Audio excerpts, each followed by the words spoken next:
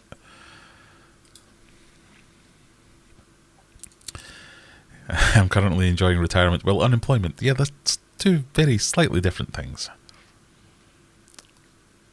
But yeah, I'd love to retire. People say, oh, I wouldn't know what to do with myself. I'm fine with that.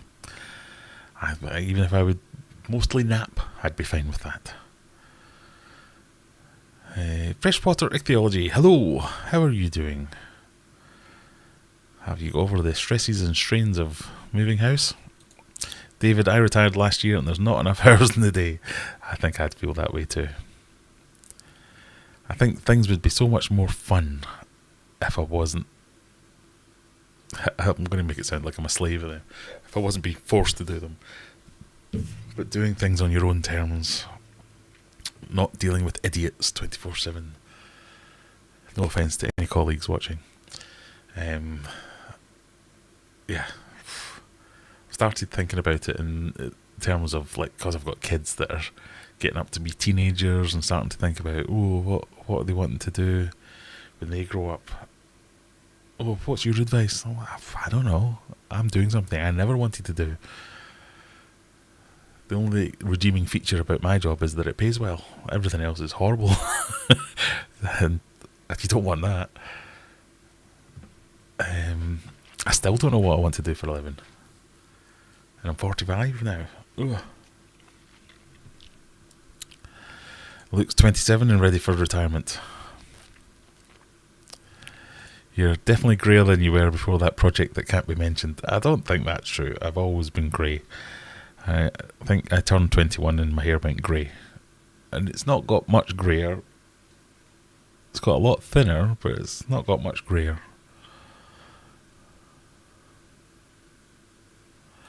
Six new 10cm discus coming this week from Devotedly Discus. Very excited. Oh, 10cm discus, that's small. That's going to be challenging. Best of luck to you. Moving house is taking another month. Oh no. Long story, and the summer job isn't fun. Right, quick straw poll. Does anyone have a job that they actually like? I don't think there is such a job. I think everyone always thinks everyone else has the best job. So let me know in the comments if you enjoy your job. I wonder what the percentage of people who actually enjoy their job is.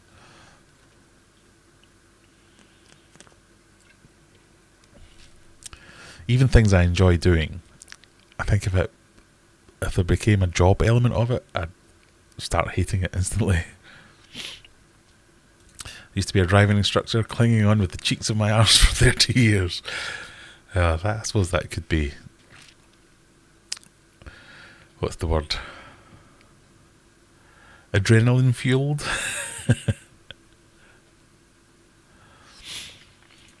Luke doesn't mind his job most of the time. Urban likes his job 80 to 90% of the time.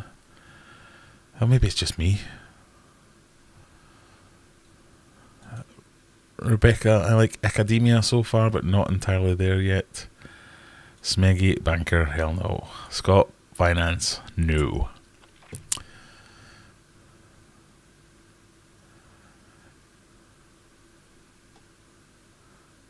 Who knows? Who knows?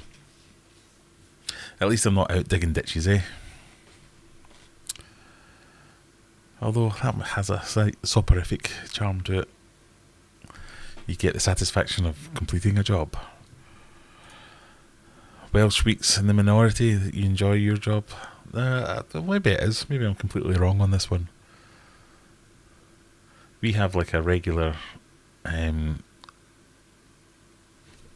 I have a weekly call with some choice colleagues where we just moan for an hour about everything that's terrible about our company / job.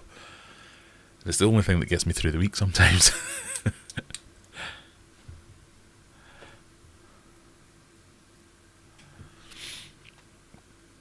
If it wasn't for humans, I'd love my job. There's a bit of that, yeah. Account management can be tricky, so I definitely experience bad days. So that's what makes the weekends great.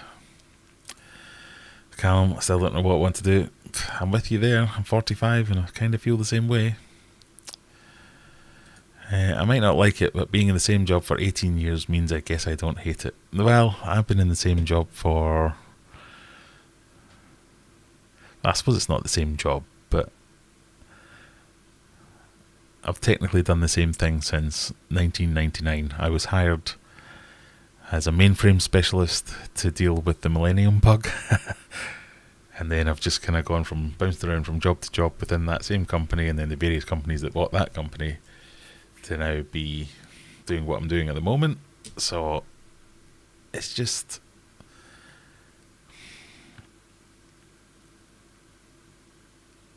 well, it's hard to describe how irritating it is.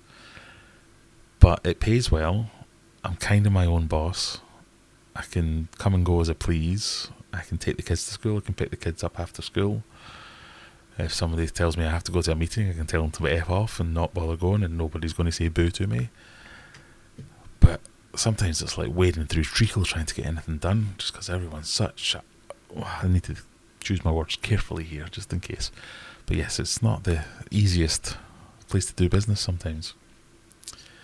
But if I left and went somewhere else, I might get a little bit more money, but I wouldn't have all those soft privileges, if that makes sense. So I wouldn't have all those, it's 3 o'clock, I think I'll finish for the day. You can't do that if you've only been there a month. I enjoyed aspects of the aquarium industry. The NHS, I liked the lone working, and the NHS pays well. RAC, academic assistant professor.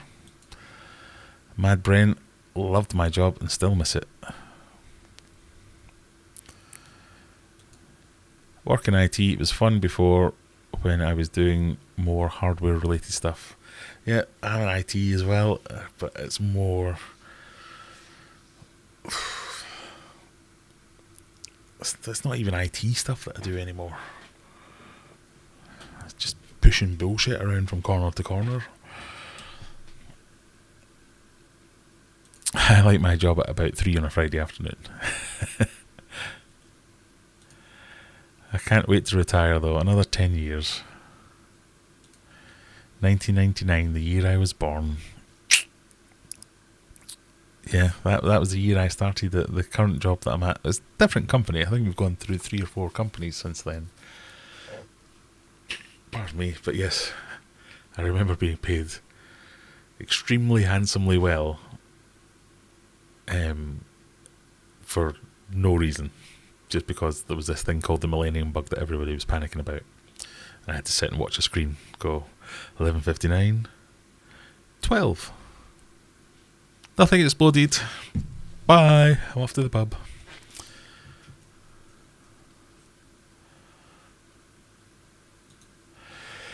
Pressure of teaching, research, grant application. Yeah, every job has its own different sets of pressures, I guess.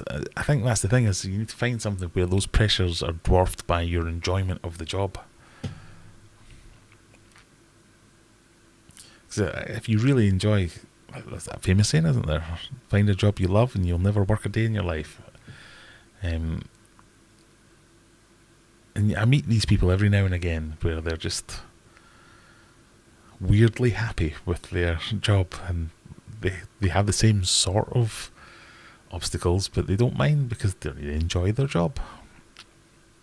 I've never managed to find that mindset.